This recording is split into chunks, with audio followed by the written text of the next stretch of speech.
राधे राधे भक्तों, जय श्री कृष्णा, जय श्री राधे। श्री गणेशाय नमः। जब जीवन में हर दिशा में संकट घेरने लगे और कोई राह ना सूझे, तब प्रिय श्रोताओं, एक ही नाम संजीवनी बनकर उभरता है, भगवान श्री गणेश का। वैशाख मास के कृष्ण पक्ष की चतुर्थी को विकट संकट चतुर्थी कहा जाता है, जो समस्त कष्टों और विघ्नों को हरने वाली मानी गई है।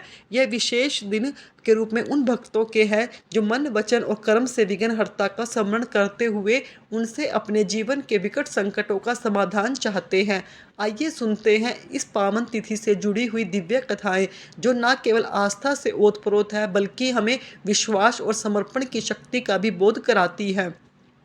एक समय देवी पार्वती ने भगवान श्री गणेश से पूछा, पुत्र, वैशाख महीने के कृष्ण पक्ष की जो संकटा नामक चतुर्दशी है कही गई है, उस दिन गणेश का किस विधि से पूजन करना चाहिए और उस दिन भोजन में क्या ग्रहण करना चाहिए। तब गणेश जी ने उत्तर दिया, हे माते, विशाख कृष्ण चतुर्दशी के दिन व्रत करना चाहिए। उस दिन वक्रतुंड नामक गणेश जी की पूजा करके भोजन में कमल गट्टे का हलवा लेना चाहिए। माते, द्वार युग में राजा युधिष्ठिर ने एक बार भगवान श्री कृष्ण से इस प्रश्न को पूछा था। उसके उत्तर में जो कुछ भी भगवान श्री कृष्ण ने कहा था, मैं उसी इतिहास का वर्णन करता हूँ, आप भी श्रद्धा युक्त होकर सुनिए। श्री कृष्ण बोले, हे राजा युधिष्ठिर, इस कल्याण दात्री चौदस चतुर्थी का जिसने व्रत किया है, उसे जो फल मिला, मैं उसी के लिए कह रहा हूँ। प्राचीन समय में एक रंतिदेव नामक प्रतापी राजा हुए। जिस प्रकार आग तिनके के समूह को जला डालती है, उसी प्रकार वे अपने शत्रुओं के विनाशक थे। उनकी मित्रता यम, कुबेर, इंद्रादिक देवों से थी। उन्हीं के राज्य में धर्मकेतु नाम के एक श्रेष्ठ ब्राह्मण रहा करते थे। उनकी दो पत्नियां थीं, एक का नाम सुशीला और दूसरी का नाम चंचला था। सुशीला नित्य ही कोई न कोई व्रत किया करती थी और परिणाम स्वरूप उसने व्रत करके अपने शरीर को दुर्बल बना डाला था। इसके विपरीत चंचला कभी कोई भी व्रत उपवास नहीं करती थी, भरपेट भोजन किया करती थी। कुछ समय बीतने पर सुशीला को एक सुंदर लक्षणों वाली कन्या हुई और उधर चंचला को पुत्र रत्न की प्राप्ति हुई। यह देखकर चंचला बार बार सुशीला को ताना देने लगी, अरे सुशीला, तूने इतना व्रत उपवास करके शरीर को जर्जर बना डाला, फिर भी तूने एक कमजोर सी कन्या को जन्म दिया। मुझे देख, मैं कभी व्रत आदि के चक्कर में ना पड़कर हष्टपुष्ट बनी रहती हूँ। वैसे ही बालक को भी मैंने उत्पन्न किया है। अपनी सौतन का व्यांग बाण सुशीला के हृदय में चुभने लगा। वह पतिव्रता विधिवत गणेश जी की उपासना करने लगी। जब सुशीला ने भक्ति भाव से संकट नाशक गणेश चतुर्थी का व्रत किया, तो एक रात्रि में वरदायक गणेश जी ने उसे दर्शन दिया। श्री गणेश जी कहने लगे, सुशीले, तेरे व्रत आराधना से हम अत्यंत संतुष्ट हैं। मैं तुझे वरदान दे रहा हूँ कि तेरी कन्या के मुख से निरंतर मोती और मूंगे झड़ते रहेंगे। हे कल्याणी, इससे तुझे सदा प्रसन्नता रहेगी। सुशीले, तुझे वेद शास्त्र वेता एक पुत्र भी जल्दी उत्पन्न होगा। इस प्रकार का वरदान देकर गणेश जी वहीं अंदर ध्यान हो गए। वरदान प्राप्ति के फलस्वरूप उस कन्या के मुख से सदैव मोती और मूंगा झरने लगे। कुछ समय के बाद सुशीला को एक पुत्र रत्न की प्राप्ति हुई। उसके बाद धर्मकेतु ब्राह्मण का स्वर्गवास हो गया। उनकी मृत्यु के बाद चंचला का सारा धन लेकर दूसरे घर में जाकर रहने लगी, परंतु सुशीला अपने पति के ही घर में रहकर अपने पुत्र और पुत्री का पालन पोषण करने लगी। उस कन्या के मुंह से मोती गिरने लगे। फलस्वरूप सुशीला के पास बहुत ही कम समय में बहुत सारा धन इकट्ठा हो गया। इस कारण चंचला उससे और भी अधिक ईर्ष्या करने लगी। एक दिन हत्या करने के उद्देश्य से चंचला ने सुशीला की पुत्री को कुएं में धकेल दिया। उस कुएं में गणेश जी ने उसकी रक्षा की और वह कन्या सकुशल अपनी माता के पास लौट आई। उस कन्या को जीवित देखकर चंचला का मन और भी अधिक बेचैन हो उठा। वह सोचने लगी कि जिसकी रक्षा ईश्वर करता है, उसे कौन मार सकता है। उधर सुशीला जब अपनी पुत्री को ना पाकर बहुत व्याकुल हुई थी, तब उसने अपने सामने अपनी पुत्री को देखा तो अत्यंत प्रसन्न हो गई। पुत्री को छाती से लगाकर उसने कहा कि श्री गणेश जी ने तुझे पुनर्जीवन दान दिया है। अनाथों के नाथ तो गणेश जी ही हैं। तब चंचला भी आकर उसके पैरों में गिर गई। यह देखकर सुशीला के आश्चर्य का ठिकाना ना रहा। चंचला हाथ जोड़कर कहने लगी, बहन सुशीले, मैं बहुत ही बड़ी पापिन हूँ, दुष्टा हूँ। तुम मेरे अपराधों को क्षमा कर दो। आप तो दयावती है, आपने दोनों कुलों को उद्धार कर दिया है। जिसका रक्षक देवता होता है, उसका भला मनुष्य क्या बिगाड़ सकता है। जो लोग संतों और सत्पुरुषों से दोष रखते हैं वे अपनी करनी से स्वयं ही नाश को प्राप्त हो जाते हैं। इसके बाद चंचला ने भी उस कष्ट निवारक पुण्यदायक संकट नामक गणेश जी की व्रत को धारण किया। श्री गणेश जी की कृपा से परस्पर उन दोनों में प्रेम भाव स्थापित हो गया। भक्तजनों, जिस प्रकार गणेश जी की कृपा होती है उसके तो शत्रु भी मित्र बन जाते हैं। सुशीला द्वारा संकट नाशन गणेश चतुर्थी व्रत किए जाने के कारण उसकी सोच चंचला का हृदय परिवर्तन हो गया। श्री गणेश जी अपनी माता पार्वती से कहते हैं, माते, इस प्रकार पूर्व काल का पूरा वृत्तांत मैंने आपको सुना दिया। इस श्लोक में सबसे श्रेष्ठ विघ्न नाशक कोई दूसरा शत्रु ही नहीं है। श्री कृष्ण कहते हैं कि हे धर्मराज, आप भी विधि पूर्वक गणेश जी का उत्तम व्रत कीजिए। इसके करने से आपके शत्रुओं का नाश होगा तथा अष्ट सिद्धियां और नवनिधियां आपके सामने करबद्ध होकर खड़ी रहेंगी। हे धर्मराज युधिष्ठिर, आप अपने भाइयों, धर्मपत्नी और माता सहित इस व्रत को अवश्य धारण कीजिए। इससे थोड़े ही समय में आप अपने राज्य को प्राप्त कर लेंगे। तब भगवान श्री गणेश जी के श्रीमुख से संकट गणेश चतुर्थी व्रत का महत्व सुनकर धर्मराज युधिष्ठिर ने परिवार सहित इस व्रत को धारण किया। एक बार की बात है, किसी नगर में एक कुम्हार रहता था। वह मिट्टी के बर्तन पकाता। एक बार जब उसका बर्तन बनाकर आवा लगाया तो आवा नहीं पका। हार कर वह राजा के पास जाकर प्रार्थना करने लगा कि महाराज, पता नहीं क्या बात है, आवा पक ही नहीं रहा।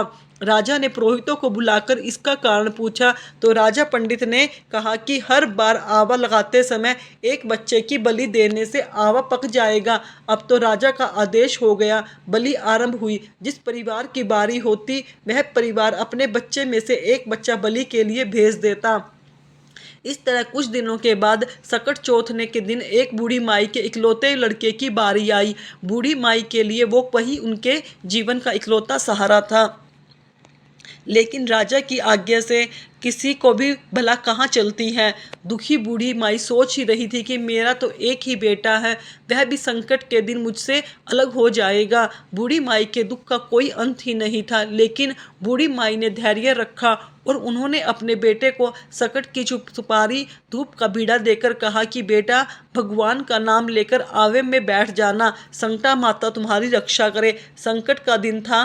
बूढ़ी माई ने व्रत रखा था। इधर कुम्हार के घर पर बालक को मिट्टी के बर्तनों के साथ आवे में डाल दिया। सकट चौथ का दिन था। बूढ़ी माई लगातार गणेश जी भगवान और सकट माता से अपने बच्चे की सुरक्षा के लिए प्रार्थना कर रही थी, उसकी लंबी उम्र के लिए कामना कर रही थी। इधर चमत्कार हुआ। कुम्हार ने सुबह उठकर देखा तो आवा में तो उसके बर्तन पक गए, लेकिन उस बालक का बाल भी बांका नहीं हुआ। पहले तो आवा पकने में कई कई दिन लग जाते थे, लेकिन यह चमत्कार देखकर अब वह डर गया और राजा के दरबार में जाकर सारी घटना बताई। इसके बाद राजा ने उस बालक और बूढ़ी माँ को बुलाया तो माँ ने सभी तरह के विघ्नों को दूर करने वाली गणेश चौथ का वर्णन किया।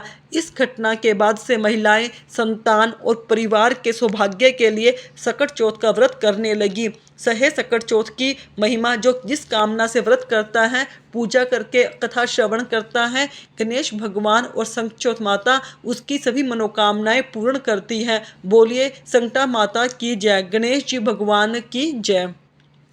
अमर सुहाग और पीहर देने वाले गणेश भगवान की एक कहानी और है। एक बार की बात है, एक भाई और बहन थे। बहन का विवाह हो चुका था और भाई अपनी पत्नी के साथ अपने घर रहा करता था। बहन का नियम था कि वह अपने भाई का चेहरा देखकर ही भोजन किया करती, इसलिए हर रोज वह सुबह उठती और अपने ससुराल में घर का सारा काम जल्दी जल्दी करके अपने भाई का मुंह देखने के लिए उसके घर जाया करती। एक दिन रास्ते में एक पीपल के नीचे गणेश भगवान की मूर्ति रखी हुई थी। उसने भगवान के सामने हाथ जोड़कर कहा कि गणपति, मेरा जैसा अमर सुहाग और मेरे जैसा अमर पीहर सबको दीजिए। यह कहकर वह आगे बढ़ती जाती। जंगल की झाड़ियों के कांटे उसके पैरों में चुभा करते थे। एक दिन वह अपने भाई के घर पहुंची तो उदास होकर भाई का मुंह देखकर बैठ गई। भाभी ने पूछा, तुम्हारे पैरों में क्या हो गया? यह सुनकर उसकी भाभी को जवाब दिया कि भाभी, रास्ते में जंगल की झाड़ियों के गिरे हुए कांटे मेरे पाँव में चुभ गए। सुनकर लड़की की भाभी ने अपने पति से कहा कि सुनिए, अपनी बहन को जब आती है तो रास्ते में झाड़ियों के गिरे हुए कांटे उनके पाँव में चुभ जाते हैं, आप रास्ते को साफ करवा दो। भाई ने जब कुल्हाड़ी लेकर सारी झाड़ियों को काट कर रास्ता साफ कर दिया, सारे कांटे भी हटा दिए। सफाई के कारण भगवान गणेश जी की मूर्ति का वह स्थान भी वहाँ से हट गया। अब तो यह देखकर भगवान को गुस्सा आया, उसके भाई के प्राण हर लिए। लोग अंतिम संस्कार के लिए जब भाई को लेकर जा रहे थे तो उसकी भाभी रोते हुए लोगों से कहने लगी कि थोड़ी देर रुक जाओ, उनकी बहन को आने वाली है, वह अपनी भाई का मुंह देखे बिना नहीं रह सकती, उसका यह रोज का नियम है। तब लोग कहने लगे, आज तो देख लेगी पर कल कैसे देखेगी। अब उधर रोज की तरह बहन अपने भाई का मुंह देखने के लिए जंगल में निकली। आज उसने देखा कि जंगल में तो सारा रास्ता साफ किया हुआ है। जब वह थोड़ा आगे बढ़ी तो उसने देखा कि सिद्धि विनायक भी वहां से हटा दिया गया है। तब उसने भाई के घर जाने से पहले गणेश जी को एक अच्छे स्थान पर रख दिया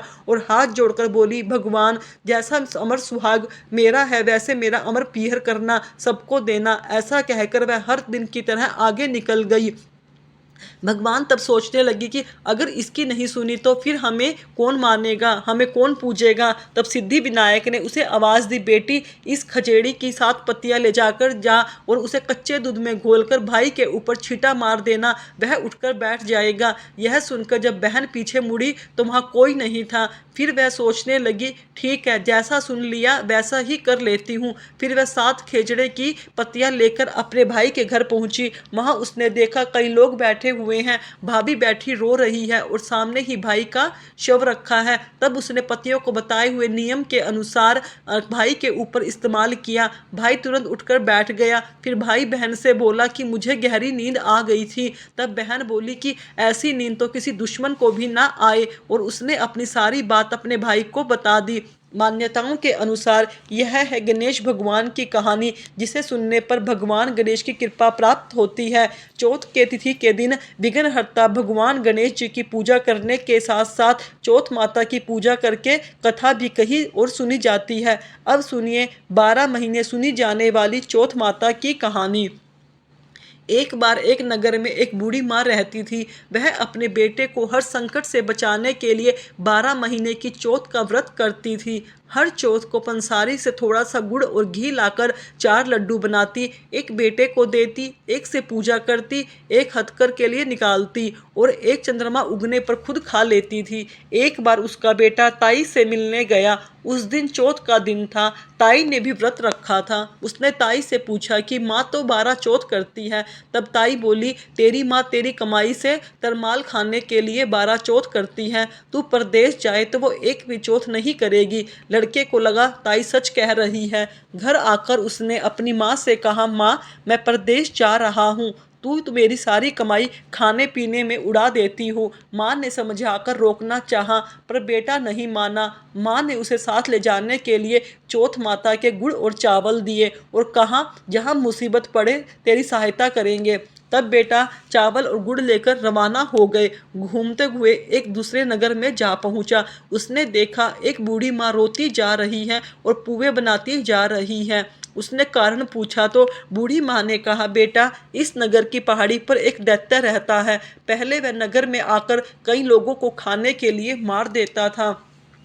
अब राजा हर घर से एक आदमी उस दैत्य के पास भेजता है। आज मेरे बेटे की बारी है, इसलिए रो रही हूँ और उसी के लिए पुए भी बना रही हूँ। तब लड़का बोला, तू पुए मुझे खिला दे, तेरे बेटे की जगह मैं चला जाता हूँ। तो बूढ़ी माई ने खीर पुए उसे खिला दिए। खा पीकर वह सो गया। रात को राजा के सैनिक आए तो बूढ़ी माँ ने उसे भेज दिया। दैत्य के सामने पहुँचने पर उसने चौथ माता के गुड़ चावल दैत्य की तरफ फेंक कर कहा, हे चौथ माता, अगर मेरी माँ मेरी सलामती के लिए व्रत करती है तो दैत्य का सिर कट जाए और गिर जाए। कहते ही दैत्य तुरंत सिर कट गया और गिर गया। लड़का वापस आ गया। अब राजा ने उसे उपहार देकर विदा किया। चलते हुए वह एक राज्य दूसरे राज्य में नगर में जा पहुंचा। उस राजा में आवा तभी पकता था जब एक इंसान की बलि दी जाती थी। सिपाहियों ने उसे पकड़कर आवे में चिन दिया। लड़के ने आवे में गुड़ और चावल डाले, कहा, हे चौथ माता, अगर मेरी माँ मेरे लिए सत के व्रत करती है तो यह आवा मेरे बलि के बिना ही झट से पक जाए। आवा तुरंत पक गया। आवे में से मिट्टी की जगह सोने चांदी के बर्तन निकले। लड़का बोला, बर्तन धीरे धीरे निकालना, कहीं मुझे ना लग जाए। राजा ने उसे निकलवाया। उससे पूछा कि इस आवे में तुम कैसे बच गए। लड़के ने बताया कि उसकी माँ चौथ माता का व्रत करती है, व्रत के कारण ही वह बच पाया है। राजा को विश्वास नहीं हुआ। उसने एक चांदी की सुराही मंगवाई और कहा कि सुराही की नली से निकल कर दिखाओ, तभी मुझे विश्वास होगा। लड़के ने चौथ माता को एक बार फिर से याद करके गुड़ और चावल सुराही में डाले और कहने लगा, मैं भंवरा बनूं, सुराही से निकलूं। लड़का भंवरा बनकर तुरंत सुराही से निकल गया। अब तो राजा ने प्रसन्न होकर राजकुमारी का विवाह उसके साथ करवा दिया। सभी लोगों को चौथ माता का व्रत करने के लिए कहा।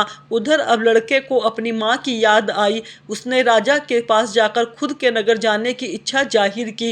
राजा ने रथ, हाथी, घोड़े खूब सारा धन देकर विदा कर दिया। चौथ के दिन वह लड़का अपने नगर पहुंचा। वह अकेला पंसारी के यहाँ जहाँ माँ का इंतजार करने लगा। सोचा, चौथ है, आज माँ जरूर आएगी। थोड़ी ही देर बाद लड़ती टेकती हुई उसकी माँ उसे आते हुए दिखाई दी। बेटा माँ के चरणों में गिर पड़ा। कहने लगा, माँ, मैं तेरा बेटा हूँ, मुझे माफ़ कर दो। माँ ने उसे उठाकर गले लगा लिया। अब तो चौथ माता की जय जयकार करने लगे। उस नगर में सभी लोग चौथ माता का व्रत करने लगे। हे चौथ माता, जैसे बूढ़ी माँ और उसके बेटे की सहायता आपने की, वैसे ही हम सबकी भी करना। कहानी कहने सुनने वाले सब पर कृपा करना। प्रेम से बोलो, सकट चौथ माता की जय। गणेश जी महाराज की जय। विघ्न हरता मंगलकरण, जय जय गिरजानंदन, जय जय कृपानंदन, तेरी सदा ही जय हो। हे गणेश जी महाराज, आप सदा अपने भक्तों पर कृपा करते रहना। जो भी माताएं बहनें सकट चौथ का व्रत करना, उसके घर में धन धान्य की वृद्धि करना, उसकी संतान की लंबी उम्र करना, उनके घर में कोई भी संकट ना रहे। बोलो गणेश जी महाराज की।